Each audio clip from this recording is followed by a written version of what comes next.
हाय hello नमस्कार, welcome to Sonu fashion designer. तर मैत्रिणींनो, आपण कालच्या व्हिडिओमध्ये बघितलं प्रिन्स कट ब्लाऊज कसा कट करायचा. आता कट केल्यानंतर बघा मी खाली मेन फॅब्रिक ठेवलं आहे, पण ते उलटा आहे आणि अस्तर त्यावरती ठेवलं आहे. त्यानंतर मी ते शिलाई करून घेणार आहे. ज्या ताईंचे प्रिन्स कट ब्लाऊज शिवताना चेपतो तर त्यांनी काळजीपूर्वक बघायचं आहे आणि त्या टिप्स फॉलो करायच्या आहे. बघा आता मी या पद्धतीने चारही बाजूला शिलाई करून घेणार आहोत. तर त्या अगोदर तुम्ही चॅनलवर नवीन असाल तर प्लीज लाईक शेअर सबस्क्राईब करायला मात्र विसरू नका. तर बघा प्रिन्स कट हा पुढचा पार्ट आहे. बघा तर ह्या पद्धतीने तुम्ही अस्तर जोडून घ्यायचं आहे. बघा जर काही ताई त्यामध्ये फेविक्विक वगैरे गम वगैरे यूज करून जोडून घेतात, पण शक्यतो शिलाई केल्यानंतर कधी पण चांगलं असतं. तर बघा कधी काय होतं, आपण ब्लाऊज धुतो वगैरे तेव्हा ते भिजून निघून जातं. त्यामुळं आपण शिलाई केली असेल तर बेटरच असतं. त्यामुळं प्रयत्न करा का शिलाई करा. बघा जसं आपण खडूने मार्किंग केली तसंच कट करून घेतलेलं आहे. ओके, तुम्ही दोन पद्धतीने प्रिन्स कट शिवू शकतात. बघा मी ह्या पद्धतीने एक दाखवित आहे, दुसरा पार्ट दुसऱ्या पद्धतीने दाखवत आहेत. बघा त्यानंतर पुन्हा शिलाई करून घ्यायची आहे. कट केलेल्या ठिकाणी शिलाई करून घेतली. ओके, त्यानंतर बघा पार्ट एकमेकावर ठेवून बघायचे आहे, व्यवस्थित एकसारखे येतात की नाही ते बघायचं आहे. त्यानंतर बघा एक पार्ट खाली ठेवायचा आहे आणि हा पार्ट वरून आणि सारखी शिलाई करून घ्यायची आहे. बघा जसा आकार आहे थोडी पण कमी जास्त नको आहे. जसा आकार फक्त वरच्या बाजूने थोडीशी जास्त घ्यायची आहे, त्यानंतर कमी करत येऊन परत जास्त घ्यायची आहे. किंवा आता जर तुम्ही एकसारखी केली तरी पण चालते.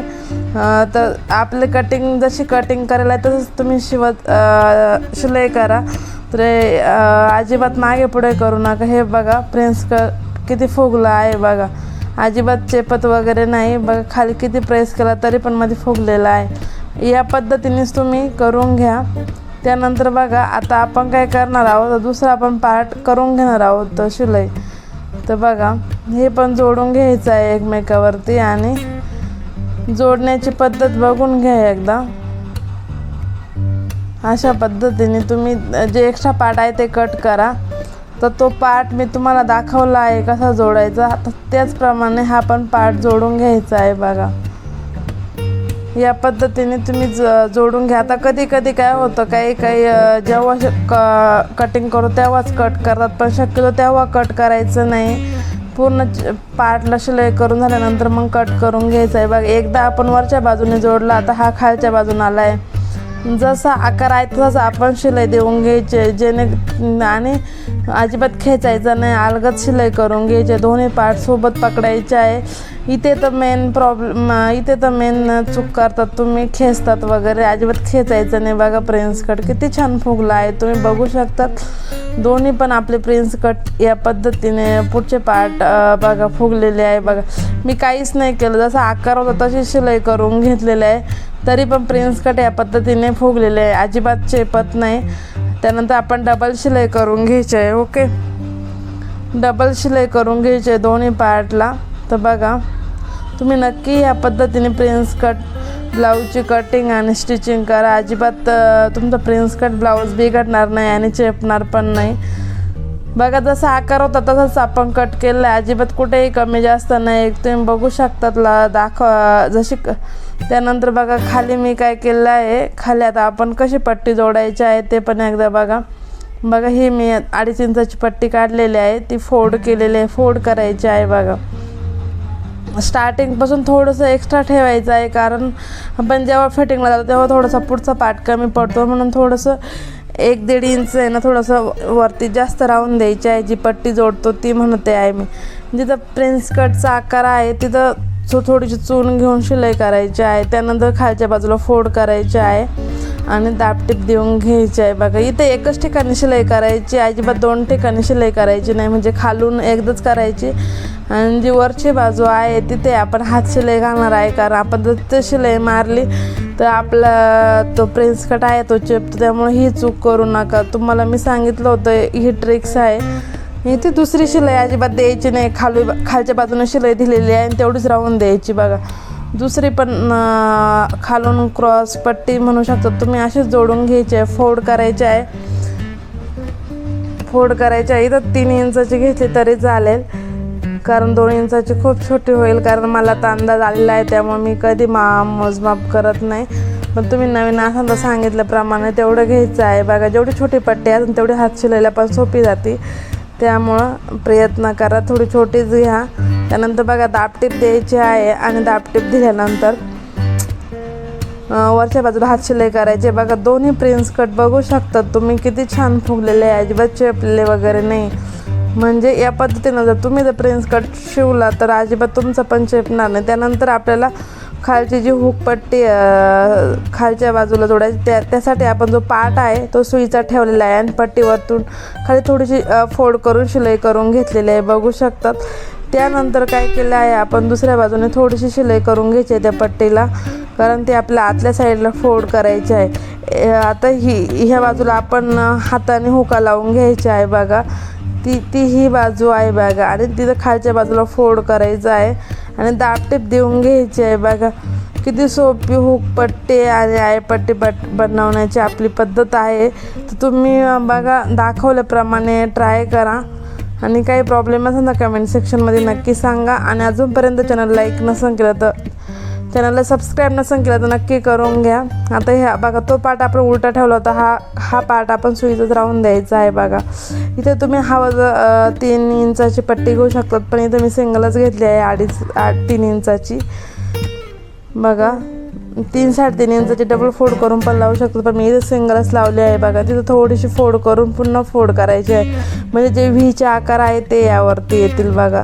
किती सोपी पद्धत आहे. इथे कडाने शिलाई करायची आहे, म्हणजे त्या बाजूने शिलाई करायची, इकडचं थोडा पेस ओपन ठेवायचा आहे जेणेकरून आपल्याला व्हीचे आकार बनावं लागतात बघा. दोन्ही पार्ट समोरासमोर ठेवून एकसारखे करून घ्यायचे आहे आणि जर खालीवर असेल तर एकसारखे करून घ्या, जेणेकरून आपण जेव्हा हुकपट्टी जोडणार, हुकपट्टी बटन हुका लावल्यावरती खालीवरती व्हायला नको, त्यासाठी दोन्ही पण पार्ट सारखे ठेवायचे आहे बघा. आता त्यानंतर आपण काय करणार आहोत, आता इथे आपल्याला गोट पायपिंग दाबटीप द्यायची आहे. त्यासाठी मी 1-1 इंचाच्या क्रॉसमध्ये पट्ट्या कट केलेल्या आहे. तुम्हाला गोट मारायचा असं तर मारू शकतात, पण आस्ताच्या ब्लाऊजला पायपिंगच छान दिसते, त्यामुळे प्रयत्न करा पायपिंग करण्याचा. ओके, पायपिंग केल्यानंतर इथे आपण दाबटीप देणार आहोत. त्यासाठी आपण 1-1 इंचाच्या खेचणाऱ्या पट्ट्या काढायच्या आहेत. तिरकसमध्ये कट केल्यानंतर ते आपोआप खेचतात. त्यानंतर बघा आपण साईडने शिलाई करून घ्यायची आहे, छोटीशी शिलाई करायची आहे. दोन्ही पण पट्ट्या तशाच कट करायच्या आहे. तुम्ही इथं हवं तर तुम्ही गोट पण मारू शकतात, पण ज्यात लेडीज नवीन आहेत ताई त्यांना गोट मारता येत असेल तुम्ही या पद्धतीने दाबटीप देऊन द्या बघा. आता इथं आपला त्यानंतर आपला पंचकोनी गळा आहे तर बघा तो कसा करायचा. आता ती पट्टी होती ती लावून घ्यायची आहे, जसं आकार आहे तशी शिलाई करायची आहे. आता जिथं आपलं जिथं कोना आहे तिथं आपण डबल फोल्ड करायची आहे आणि पुन्हा शिलाई करून घ्यायची आहे बघा. आणि इथं जेव्हा एंडिंगला येईल तिथं थोडीशी फोल्ड करायची आहे आणि फोल्ड केल्यानंतर छोटे छोटे कट मारायचे आहे. आणि जिथं चून मारलेली आहे बघा, जिथं थोडंसं तिरका भाग होता तिथं चून मारलेली आहे, थोडीशी मोठी मारायची आहे. आणि तिथं कातर पण थोडी मोठी द्यायची आहे. शिलाई 1.5 इंचाच्या अंतरावरती ठेवायची आहे बघा, तुम्ही बघू शकता. त्यानंतर फोल्ड करायचं आहे. इतकी छान आपली इथं दाबटीप बसते तर असं वाटतं की आपण पायपिंगच दिलेली आहे बघा. तर ज्यांना गोट मारता येतं त्यांनी अशी दाबटीप द्या, नक्की तुमचा ब्लाऊज हा खूप छान रेडी होईल. कारण काही ताई ब्लाऊज खूप छान शिवतात पण गोट जमत नाही बघा. प्रिन्स कट बघा एकदम आणि पंचकोनी गळा पण बघा. तर बघा या पद्धतीने दुसरे पण तसंच करायचं. काही ताईंना गोट मारता येत नाही तर आणि मग ते ब्लाऊज एवढं छान शिवून पूर्ण फिनिशिंग जाते. टेन्शन घेऊ नका, अशी दाबटीप देऊन द्या, ब्लाऊज खूप छान दिसतो. आणि गोट हळूहळू मारायचं शिका. तर मी शक्यतो सगळ्या ब्लाऊजला गोट दाबटीपच देत असते, कारण गोट मारायचं एवढं टाईम त्याच्यात जातो आणि छान अशी पायपिंग पण खूप छान दिसते बघा. जिथं कोना आहे तिथं आपण थोडी छोटी प्लेट टाकलेली आहे आणि छोटे छोटे कट मारून घ्यायचे आहे बघा. शिलाई व्यवस्थित करून घ्यायची आहे एकसारखी, जेणेकरून आपला ब्लाऊज पण खूप छान दिसतो. त्यानंतर छोटे छोटे कट मारायचे आहे बघा. अशा प्रकारे तुम्हाला मी पुढचा पुढचा पार्ट पूर्ण रेडी करून दाखवलेला आहे बघा. त्यानंतर आपण दाबटीप द्यायची आहे. दाबटीप देऊन दाबटीप दिल्यानंतर दाबटीप थोडीशी म्हणजे गळ्याच्या थोड्याशा अर्धा इंचाच्या अंतरावर द्यायची आहे, जेणेकरून आपल्याला खाली हात शिलाई घालायची पण गरज नाही. इथे एक्स्ट्रा पार्ट उरला तर तुम्ही नक्की हात शिलाई घाला. आणि खूप छान ही दाबटीप देऊन हा गळा रेडी झालेला आहे बघा. तुम्ही बघू शकतात अशा प्रकारे आपली पूर्ण पार्ट रेडी झालेला आहे. तुम्हाला ही प्रिन्स कट ब्लाऊजची पद्धत कशी वाटली, आवडली तर नक्की लाईक करा, शेअर करा, सबस्क्राईब करायला मात्र विसरू नका. Thanks for watching everyone.